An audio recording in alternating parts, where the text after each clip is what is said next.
And Senator Patty Murray of Washington joins me now. And Senator, I wonder whether any of your Republican colleagues were able to look you in the eye after voting to side with Samuel Alito and send women's rights back to the 19th century.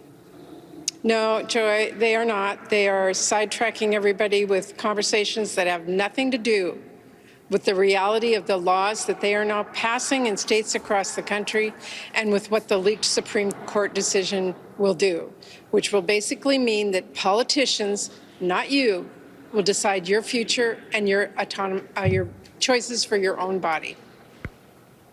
And I want to play you with Senator Ted Cruz from one of the states with the lowest rankings when it comes to maternal health care, one of the highest rankings when it comes to things like poverty. They don't want to have the Affordable Care Act there. They don't want to allow people to have health care, all that kind of stuff. Here's the senator from that state, Ted Cruz, comparing abortion rights protesters to the January 6th insurrectionists. Here he is.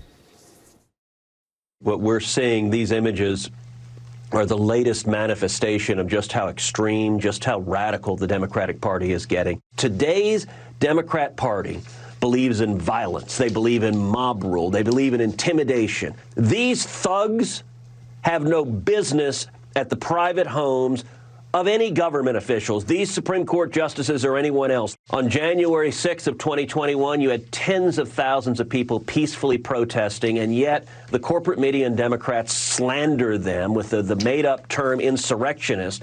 And yet, in this instance, they are not willing to call off their goons. So I don't know if we have video of the insurrection, just to show it again for those who maybe have forgotten what it looks like. They're comparing people who are holding candles outside of one of these, rights-stripping Supreme Court justices' homes to the people who busted into the Capitol, shat on the floor, and threatened to hang the Vice President of the United States while smashing through glass and trying to kill United States senators and members of Congress. Your thoughts? Joy, that was one of the most offensive things I've heard, and I've heard a lot of offensive things since the Supreme Court leaked this memo. And I will tell you, I was here on January 6th. My life was threatened, and so was everyone else's, by people who wanted to take over the United States Senate and House by use of force. In this country, we use our voices and we use our votes to make our opinions known, and people have a right to do that. But this is nothing compared to January 6th, and I find that offensive. I find his words offensive. I find his tone offensive, and I find his message offensive. What we are talking about today are Republican politicians who are going to take over your choices in your life and tell you what they believe in is more important than you, and not only more important, but they're going to impose it on you. That, to me, is offensive. That is using words and legislative language and intent to take away your rights. Far different than what happened on January 6th. Indeed, indeed. Let me just play you actually one more before I let you go, because here's Ron Johnson. He's basically said the same thing. He claims that, I'm going to just read what he said.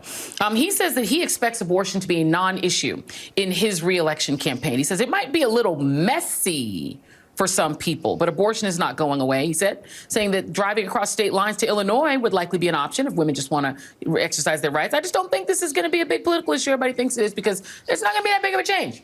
Your thoughts? Ron, I'm glad that you've never had to make a decision about your own body, but I find it very offensive that you want to use your words to make decisions for other people and their bodies and their decisions. This is going to activate voters across the country. When women begin to realize the impacts of these state laws and the intent of the Republican Party that is clear to everyone to see today, that they want to take away your right to make your own choices about your own health care and your own reproductive rights. That is real and clear, and will become more clear every single day as these states pass these laws and they go into effect. We intend to lift up the voices of women and men across the country and fight back in every single election in this country.